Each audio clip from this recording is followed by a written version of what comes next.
Mga kapuso, naging laman ng mga balita ang pagkawala ng boses ni Regine Velasquez Alcacid sa kanyang concert noong Biyernes. Ayon sa mga doktor, normal na ito sa mga taong boses ang puhunan sa trabaho. Alamin kung paano ito maiiwasan sa report ni Lay Alves.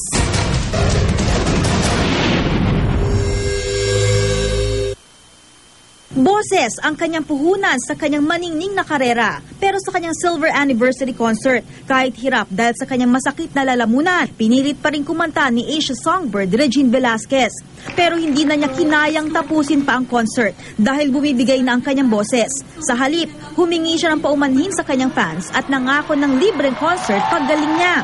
Ayon sa ear, nose, and throat expert na si Dr. Elmer de la Cruz ng Manila Doctors Hospital, normal na raw sa mga voice professionals o yung mga taong boses ang puhunan sa trabaho ang madalas na pagkakasakit sa vocal cords. Ang bahagi ng lalamunang nagba-vibrate at siyang nag-produce ng boses.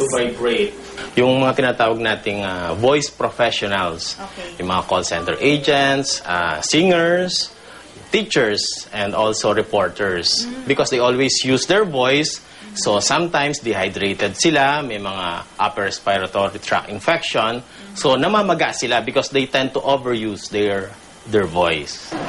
Ang high school teacher na si Joyce Impas, puhunan daw ang kanyang malakas na boses. Bentahe raw ito sa kanyang profesyon. Mas nakikinig yung mga bata kasi sa totoo lang, kahit ako minsan may natutulog pa. Imagine may mga mahihina ang boses. So, yung iba gumagamit ng microphone, yung sinasabit sa likod. Meron talaga silang, parang yung ginagamit natin ngayon. May ganun sila. Ako, I don't need that. Pero minsan, dahil nga halos buong araw siyang nagsasalita at may sumabay pang sakit, naranasan daw niyang mawalan ng boses. Nagkaroon ng attack before. Tapos, nawala talaga yung voice ko. Like, almost a week akong hindi makapagsalita. So, ang ginagawa ko was, nagkasalita ako, really soft voice. So, parang, class, ganito, ganyan. Ganun. Tapos seat work na. Tapos seat work, sa board work, ganun. Kabilang acute laryngitis, nodules o bukol at polyps sa vocal cords sa mga karaniwang infection sa vocal cords ng mga voice professionals. Sa mga seryosong kaso, kailangang operahan ang lalamunan.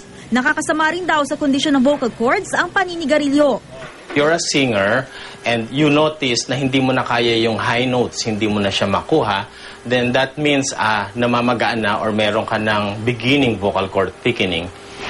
Or kung call center agent ka, at after a few minutes of talking over the phone, medyo namamaos ka na, then those are the times that you should consider seeking professional help para mabigyan ka ng appropriate intervention. Ang ating vocal cords, kailangan din daw na ipahinga.